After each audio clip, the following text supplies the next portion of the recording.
Welcome back, deep divers. Ready for another plunge?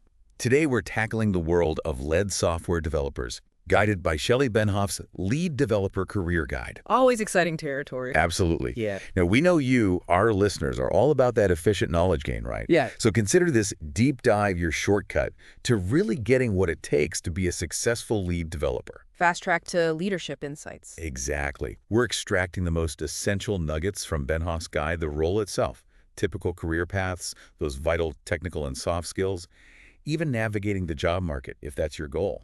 Sound good? Let's unpack it all. Perfect. So, first things first, for someone aspiring to be a lead developer, what does that role actually entail? What are the core responsibilities they need to understand? Well, Benhoff boils it down to two primary areas: building systems and leading the development team. That combo is really what sets it apart. Right, so it's not just about being a coding whiz in isolation. Nope.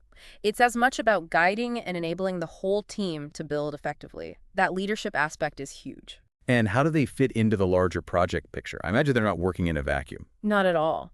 Lead developers often interact with lead architects, who might define the high-level tech approach, project managers for keeping things on track, clients, stakeholders, the whole gamut. They're a bridge between all these different needs and perspectives. Sounds like quite a shift from a senior developer role, where the focus is more on individual coding tasks, wouldn't you say? Definitely. While tech expertise remains crucial, lead developers lean heavily on business savvy and communication skills. Right, not just talking to computers anymore. Exactly. Benhoff highlights them becoming the face of the team, translating client needs, which are often non-technical, into actionable requirements for the devs. A whole different skill set to cultivate. For sure. And there's a project management angle, too, contributing to estimates, ensuring the team stays on schedule and within budget. Internally, they're the go-to for guidance on daily tasks and even career growth. That mentorship piece is vital. Benhoff mentions a steep learning curve moving from senior to lead, particularly in those softer areas like communication and leadership. What are your thoughts on that? It's a common hurdle. Brilliant coders sometimes struggle with the people side of things, facilitating communication, making tough decisions, especially in emergencies, and building trust through empathy and self-awareness. Those are foundational leadership skills. The shift from doing the work to enabling others to do their best work is a huge communication challenge. So it's less about being the best coder and more about making the whole team the best it can be. Now let's talk career paths. What's the typical progression to becoming a lead developer? Benhoff outlines a common route, starting as a junior developer, learning the ropes. Then you move into a senior role, taking on more complex tasks, proving your expertise. Lead developer or lead architect is usually the next step, and from there, some branch into management or other leadership positions. Not a sudden jump from junior to lead, then. Rarely. Benhoff stresses planning your career path, gaining that experience, and developing both your technical and leadership muscles over time. It's a deliberate climb. She also emphasizes the importance of junior devs. They're the future of the field, right? Absolutely. They're the pipeline for future senior and lead roles. Investing in their training and mentorship is vital for the whole tech ecosystem. Now, you mentioned understanding the business side earlier. How does that play into aiming for a lead role? As you progress, you'll interact more with clients and stakeholders to grasp their business requirements. The lead developer translates those needs into technical specs the team can implement. That requires deep understanding of the product domain. Like being a translator between business language and tech language. Precisely. Benhoff even suggests that early career experience in things like help desk or tech support can be surprisingly valuable. Really? In what way? It gives you a foot in the door, networking opportunities, and develops critical thinking skills through troubleshooting. Plus, dealing with non-technical users builds those customer service muscles, which are crucial when working with clients later on. Interesting perspective. What about other backgrounds leading into development? Benhoff mentions AI and ML being conducive due to their interdisciplinary nature. The problem-solving and iterative process skills there align well with software development. She also highlights technical training, even if not pursued as a career, as valuable. Experience teaching and understanding instructional design can be hugely beneficial for a lead developer who'll be guiding and mentoring others. Makes sense. Now, once you have the skills and are aiming for a lead role, what's the job market like? High demand, but also high competition. Standing out is key. How can aspiring leads do that, according to Benhoff? A tailored resume is essential. Have different versions highlighting relevant experience for different roles. A lead developer resume emphasizes leadership and project management more than, say, a developer advocate resume. It should clearly outline your experience, quantify your impact whenever possible, speak directly to what the hiring manager is looking for. So target your message to this specific opportunity. Hmm. What else helps in that competitive landscape? Observe what your peers are doing to land jobs and prep for interviews accordingly. Benhoff stresses practice. Familiarize yourself with in-demand technical skills. Those are constantly evolving, so check recent surveys like Stack Overflow's. Any particularly hot skills right now? Full-stack developers are highly sought after because they understand the entire SDLC and can manage diverse teams and projects.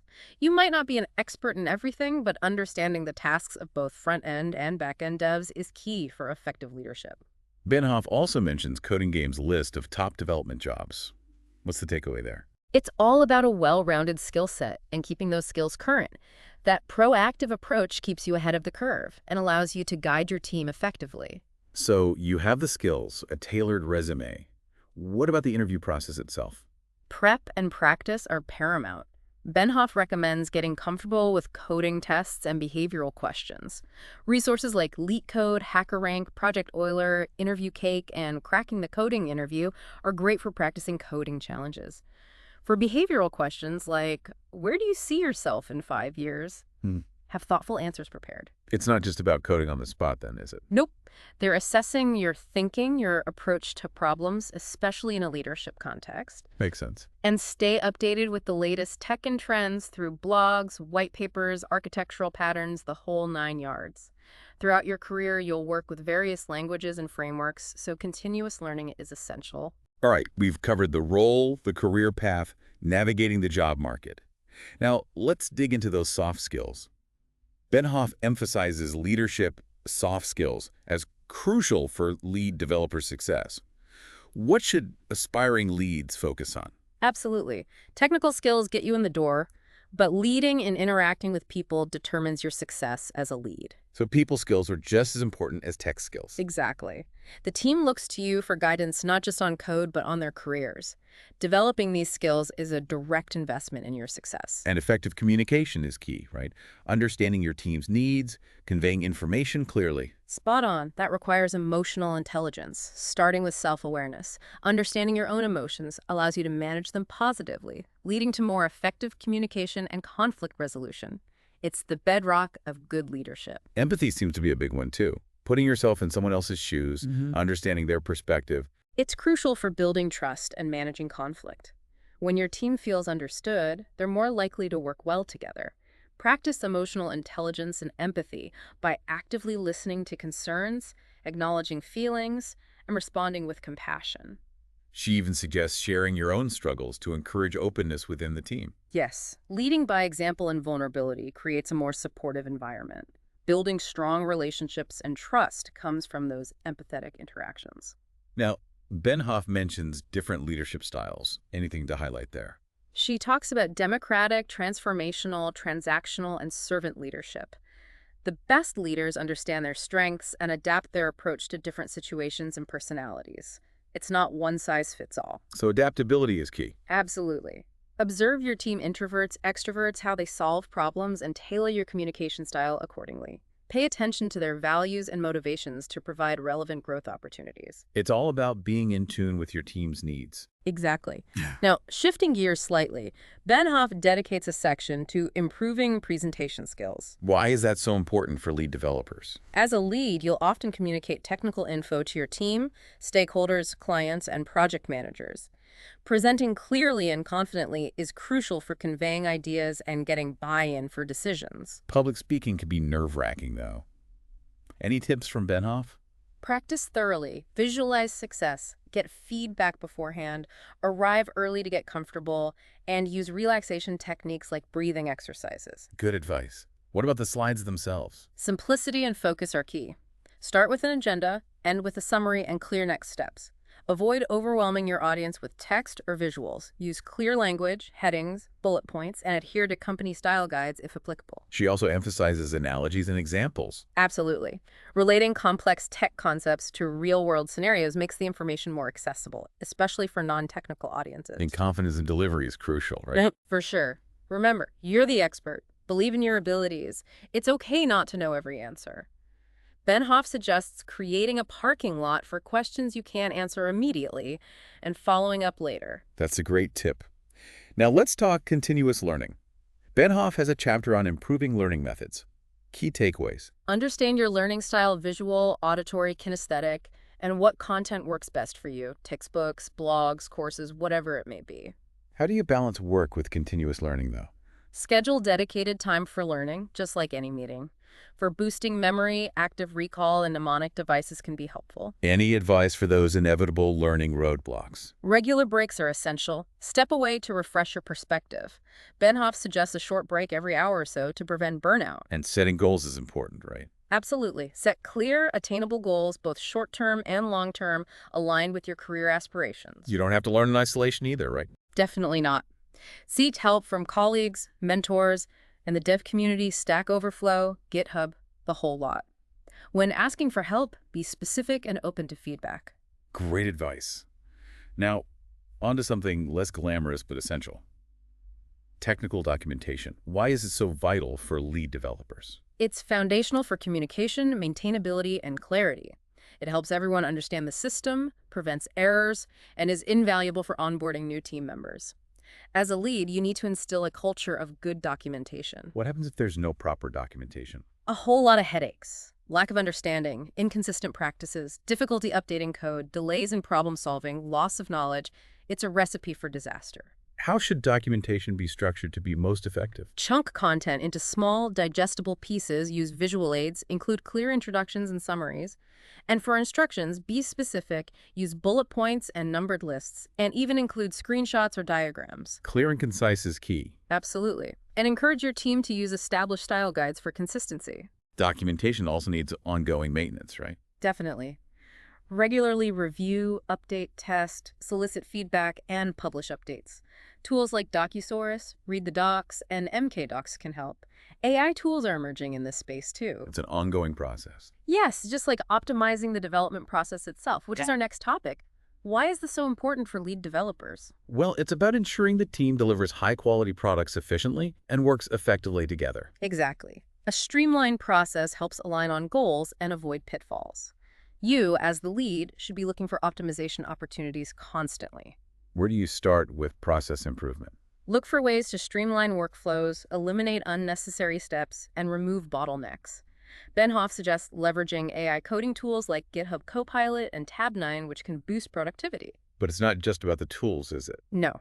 You need a clearly defined process for how the team develops software and actively manage that process by getting feedback from everyone involved: devs, project managers, even stakeholders. And delegation plays a big role, too. It distributes workload, avoids bottlenecks, and fosters the growth of team members. It's all about empowering your team. And what about maintaining development standards? With tech constantly evolving, stay current with best practices and ensure your team follows them. Encourage automated code analysis tools and comprehensive testing frameworks. So proactive quality control is essential. Absolutely. Document the entire development process from concept to implementation and the QA process as well. Just like tech documentation, the development process needs a maintenance schedule. Exactly. Regularly review it with your team, document changes, and continuously look for improvements. Cross-training team members can broaden their knowledge and improve communication too. Understanding different project management methodologies like Agile and Waterfall is also helpful. Now, on to project planning and estimation. Benhoff highlights the importance of accurate estimates. Inaccurate estimates can lead to missed deadlines, budget overruns, and a loss of trust. Getting those estimates right is crucial for managing expectations and ensuring project success. How do you facilitate good communication during this phase? Clear communication protocols, collaborative tools, and regular team meetings are key.